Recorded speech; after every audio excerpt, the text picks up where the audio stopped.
Subhashree. Times 14 বাংলায় আপনাদের সকলকে স্বাগত। চোখ রাখছি আজকের বিশেষ বিশেষ খবরে। ভারতের ইতিহাসে প্রথমবার দুজন মহিলা অফিসারকে যুদ্ধজাহাজে মোতায়েন করা হলো। নতুন আইন স্বাধীনতা দেবে অন্নদাতাদের, মন্তব্য ভারতের প্রধানমন্ত্রী নরেন্দ্র মোদীর। রোববার কৃষি বিল পাশ হয়েছে। নতুন আইন নিয়ে ভারতের প্রধানমন্ত্রী নরেন্দ্র মোদী জানান, নতুন আইন স্বাধীনতা এনে দেবে অন্নদাতাদের। যেখানে ফসলের দাম বেশি পাবেন সেখানেই বিক্রি করবেন কৃষকেরা। এই আইন হবে ঐতিহাসিক কৃষকদের জন্য। ফসলের বিক্রির উপর লাগবে না কোনো করও। কোনো সময়ই কৃষক মান্ডি বন্ধ থাকবে না। এই আইন কৃষক মান্ডির বিরুদ্ধে নয়, বরং কৃষক মান্ডির আধুনিকীকরণ করবে নতুন কৃষি আইন। কৃষক মান্ডি বন্ধ হয়ে যাওয়ার প্রচার ঠিক নয়। এই আইনে মধ্যস্থভোগীরা বিলুপ্ত হবে। এর ফলে সরাসরি কৃষকদের কাছে ব্যবসায়ীরা পৌঁছে যাবেন। ফলে কৃষকেরা তাদের ফসলের ন্যায্য মূল্য পাবেন। साथियों, कल देश की संसद ने देश के किसानों को नए अधिकार देने वाले बहुत ही ऐतिहासिक कानूनों को पारित किया है। ये देश के लोगों को, देश के किसानों को, मैं आज जब बिहार के लोगों से बात कर रहा हूं उस समय पूरे हिंदुस्तान के किसानों को भी और भारत के उज्जवल भविष्य के लिए जो आशावान लोग हैं उन सब के लिए भी बहुत बहुत बधाई देता हूं। ये सुधार 21वीं सदी के भारत की जरूरत है। साथियों, हमारे देश में अब तक उपज और बिक्री की जो व्यवस्था चली आ रही थी, जो कानून थे, उसने किसानों के हाथ पांव बांधे हुए थे। इन कानूनों की आड़ में देश में ऐसे ताकतवर गिरोह पैदा हो गए थे जो किसानों की मजबूरी का फायदा उठा रहे थे। आखिर ये कब तक चलता रहता? और इसलिए इस व्यवस्था में बदलाव करना आवश्यक था और ये बदलाव हमारी सरकार ने करके दिखाया है। नए कृषि सुधारों ने देश के हर किसान को ये आजादी दी है कि वो किसी को भी कहीं पर भी अपनी फसल, अपने फल सब्जियां अपनी शर्तों पर बेच सकता है। अब उसे अपने क्षेत्र की मंडी के अलावा भी कई और विकल्प मिल गए हैं। अब उसे अगर मंडी में ज्यादा लाभ मिलेगा तो वहां मंडी में जाकर अपनी फसल बेचेगा। मंडी के अलावा कहीं और से ज्यादा पैसा मिलता है, ज्यादा लाभ मिलता है तो वहां जाकर के बेचेगा। उसकी सारे बंधनों से मुक्ति दिलाने के कारण ये संभव होगा। अब सवाल ये कि आखिर इससे फर्क क्या पड़ेगा? आखिर इससे किसान को क्या फायदा होगा? आखिर ये फैसला किस तरह किसानों की आर्थिक स्थिति को बदलने में बहुत मददगार साबित होगा?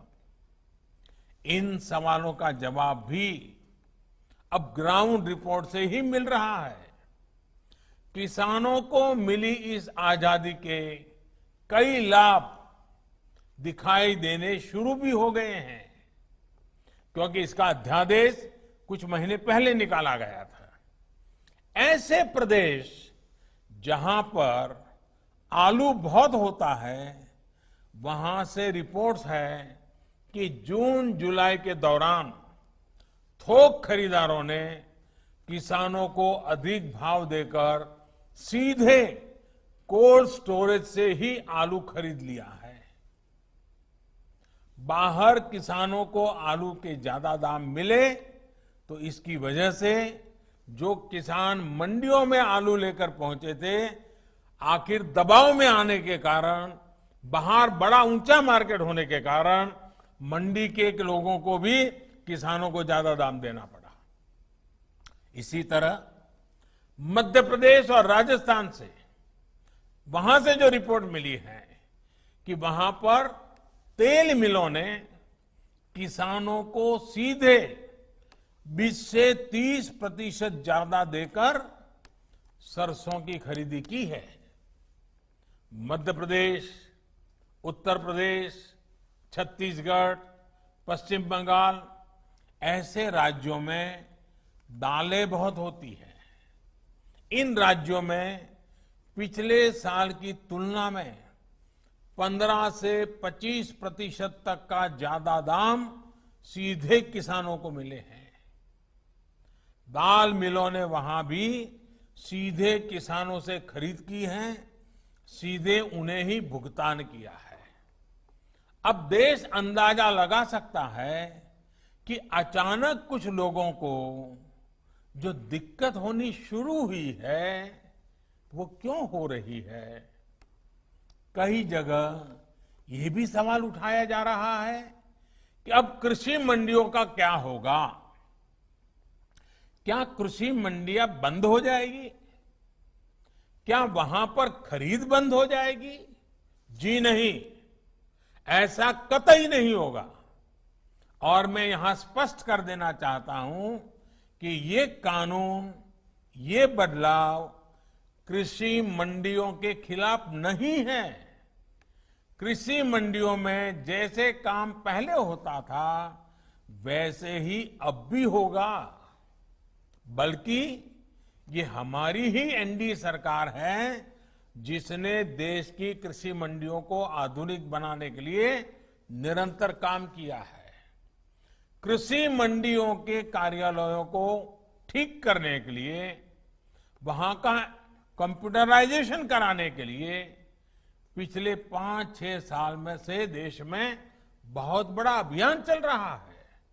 इसलिए जो ये कहता है कि नए कृषि सुधारों के बाद कृषि मंडियां समाप्त हो जाएगी तो वो किसानों से सरासर झूठ बोल रहा है। রবিবার কৃষি বিল পাশ নিয়ে রাজ্যসভায় অনাস্থার পরিবেশ। ডেরেক ও ব্রায়েন, দোলা সেন সহ 8 জন বিরোধী দলের সাংসদরা সাসপেন্ড। রবিবার রাজ্যসভায় কৃষি বিল পাশে বিরোধী হট্টগোলের জেরে ডেরেক ও ব্রায়ান, দোলা সেন সহ 8 বিরোধী সাংসদকে বাকি অধিবেশনের জন্য সাসপেন্ড করেন Rajya Sabha chairman Venkaiah Naidu. Rajya Sabha deputy chairman হরিবংশের বিরুদ্ধে 12টি বিরোধী দল যে অনাস্থা প্রস্তাব এনেছিল তাও খারিজ করা হয়েছে। তৃণমূলের ডেরেক ও ব্রায়ান এবং দোলা সেন ছাড়া যারা সাসপেন্ড হয়েছে তারা হলেন কংগ্রেসের রাজীব সাটভ, সৈয়দ নাসির হোসেন, রিপুন ভোরা, আম আদমি পার্টির সঞ্জয় সিং, সিপিআইএম এর কে রাগেশ এবং ই করিম। রবিবার রাজ্যসভায় ধ্বনি ভোটে পাশ হয় কৃষি বিল। সেই সময় সাংসদের প্রবল বিরোধিতার মুখে পড়ে নরেন্দ্র মোদীর বিজেপি সরকার। রাজ্যসভার ডেপুটি চেয়ারম্যানের আসন ঘিরে বিক্ষোভ করে বিরোধীরা। প্রতিবাদের সময় বিলের কপি ছিঁড়ে ফেলা হয়, টানাটানি করা হয় মাইক ধরেও। কেন্দ্রের কৃষি বিলকে নিশানা করলেন পশ্চিমবঙ্গের মুখ্যমন্ত্রী মমতা বন্দ্যোপাধ্যায়। সহমত রাহুল গান্ধী। গায়ের জোরে কৃষক স্বার্থের বিরুদ্ধে এই কৃষি বিল পাশ করিয়েছে কেন্দ্রীয় সরকার। হিটলারের নিয়ম চলছে দেশে। যেভাবে কৃষি বিল আনা হয়েছে তাতে দেশে দুর্ভিক্ষ দেখা দিবে। সোমবার নবান্নে এভাবেই কেন্দ্রের কৃষি বিলকে নিশানা করলেন পশ্চিমবঙ্গের মুখ্যমন্ত্রী মমতা বন্দ্যোপাধ্যায়। রবিবার সংসদে কৃষি বিলকে কেন্দ্র করে উত্তেজনা দেখা দেয়, ফলে 8 সাংসদকে সাসপেন্ড করা হয়েছে। মমতা বন্দ্যোপাধ্যায় আরও জানিয়েছেন, গোটাটা সরকারের স্বৈরতান্ত্রিক মানসিকতার পরিচয়। আমরা মাথা নত করব না। এই ফ্যাসিস্ট সরকারের বিরুদ্ধে লড়াই চালাবো। সংসদেও রাস্তায় লড়াই চলবে। সাংসদদের সাসপেনশনের নিন্দা করেন মমতা। তিনি জানান, মানুষ খেতে না পেলে তৃণমূল আন্দোলন করবেই। বিরোধীরা যা করছে তা ঠিক করেছে। ওরা কৃষকদের স্বার্থের জন্য লড়েছে। ওদের জন্য গর্ববোধ করি। 20 সেপ্টেম্বর রবিবার দিনটিকে দেশের ইতিহাসে ব্ল্যাক সানডে বলে আখ্যা দেন মুখ্যমন্ত্রী মমতা বন্দ্যোপাধ্যায়। পাশাপাশি গণতান্ত্রিক ভারতকে চুপ করার প্রক্রিয়া চলছে। প্রথমে মুখ বন্ধ করে পরে সাংসদদের করা হচ্ছে সাসপেন্ড। সর্বগ্রাসী সরকারের ধারাবাহিক ঔদ্ধত্য ডেকে আনছে সর্বনাশ। ফলে আর্থিক বিপর্যয়ের সম্মুখীন হতে হচ্ছে। টুইট করে জানালেন কংগ্রেস শীর্ষ নেতা রাহুল গান্ধী। ধৃত জঙ্গি আবু সুফিয়ানের বাড়িতে গোপন কুঠুরি কেন? বড় মাপের প্রশ্ন উঠে এলো এনআইএর কাছে। শুক্রবার মুর্শিদাবাদের রানীনগরের মধ্যপাড়া থেকে ধৃত সন্দেহভাজন জঙ্গি আব্বু সুফিয়ানের বাড়ির নির্মীয়মান অংশে গোপন কুঠুরির হদিশ মেলার পর রোববার রাতে ফের তার বাড়িতে তল্লাশি চালালো ন্যাশনাল ইনভেস্টিগেশন এজেন্সি বা এনআইএ। ওপরে ঢাকা দেওয়া লোহার পাটাতনে ছড়িয়ে ছিটিয়ে ইলেকট্রনিক সার্কিট। তবে কি বিস্ফোরক মজুদ রাখতে এবং গোপন বৈঠকের জন্য এই কুঠুরি? এমনই অনুমান এনআইএর। শুক্রবার রাত 2:30 নাগাদ সুফিয়ানের বাড়ি ঘিরে ফেলে এনআইএর এবং বিএসএফ। অভিযোগ, তখনই বাড়ির পেছন দিকের পাঁচিল টপকে পালানোর চেষ্টা করে ধৃত আবু সুফিয়ান। সেই সময় তাকে ধরে ফেলেন গোয়েন্দারা। তবে সুফিয়ানের বাড়িতে গোপন কুঠুরি মেলায় প্রশ্নের ঝড় উঠেছে গোয়েন্দাদের মধ্যে। বিদ্যার্থীদের জন্য 2 ঘন্টায় পরীক্ষা শেষ করার নির্দেশ দিল কলকাতা বিশ্ববিদ্যালয়। বিশ্ববিদ্যালয়ে পাস এবং অনার্স দুক্ষেত্রেই ফাইনাল সেমিস্টারের পরীক্ষা হবে 2 ঘন্টায়। প্রশ্নপত্র ডাউনলোড এবং উত্তরপত্র আপলোডের জন্য অতিরিক্ত আধ ঘন্টা সময় দেওয়া যেতে পারে। সোমবার 152টি কলেজের সঙ্গে বৈঠকে জানিয়ে দিল কলকাতা বিশ্ববিদ্যালয়। প্রসঙ্গত এর আগের পরিকল্পনা অনুযায়ী বিশ্ববিদ্যালয়ে 24 ঘন্টা ধরে পরীক্ষা নেওয়ার পদ্ধতিতে আপত্তি জানিয়েছিল দি ইউনিভার্সিটি গ্র্যান্টস কমিশন বা ইউজিসি। নিয়ম পরিবর্তন করার জন্য আজ সোমবার পুনরায় 152টি কলেজের অধ্যক্ষদের সঙ্গে বৈঠক করে কলকাতা বিশ্ববিদ্যালয়। বৈঠকের পর ইউজিসির নির্দেশ মেনে সব কলেজকে নতুন নিয়ম অর্থাৎ 2 ঘন্টায় পরীক্ষা শেষ করার নির্দেশ দিয়েছে কলকাতা বিশ্ববিদ্যালয়। কলকাতা বিশ্ববিদ্যালয় আরও জানিয়েছে পাস ও অনার্স দুক্ষেত্রেই একই নিয়ম প্রযোজ্য হবে। বকেয়া বেতন প্রদান এবং রেলগাড়িগুলিকে বেসরকারীকরণের প্রতিবাদে আন্দোলন ইসলামপুরের আলোয়াবাড়ি রেল স্টেশনে। বকেয়া বেতন পরিশোধ এবং রেলের বেসরকারীকরণের ফলে স্টেশনে হকারদের জীবিকা অনিশ্চিত হয়ে পড়েছে। এরই প্রতিবাদে সোমবার উত্তর দিনাজপুর জেলার ইসলামপুরের আলোয়াবাড়ি স্টেশন মাস্টারের সাহায্যে কাটিয়ারের ডিআরএম এর কাছে ডেপুটেশন জমা দিল পশ্চিমবঙ্গ হকার্স ইউনিয়ন এবং রেলওয়ে কনস্ট্রাকশন লেবার ইউনিয়নের উত্তর দিনাজপুর জেলা কমিটি। সূত্রের খবর, মার্চ মাস থেকে লকডাউনের কারণে রেল পরিষেবা বন্ধ থাকায় হকারদের চরম আর্থিক সংকট দেখা দিয়েছে। ফলে তারা সংসার চালাতে পারছেন না। আর্থিক সংকটের জেরে কিছু কিছু হকার্সরা আত্মহত্যার পথ বেছে নিয়েছেন বলে অভিযোগ। পাশাপাশি রেলের বেসরকারীকরণের জন্য তাদের জীবিকা নির্বাহে চরম সংকট দেখা দেবে। এখন দেখার বিষয় রেল কর্তৃপক্ষ হকার জন্য কি ব্যবস্থা গ্রহণ করবেন। আজকের খবর এ পর্যন্তই। চোখ রাখুন টাইমস 14 বাংলায়।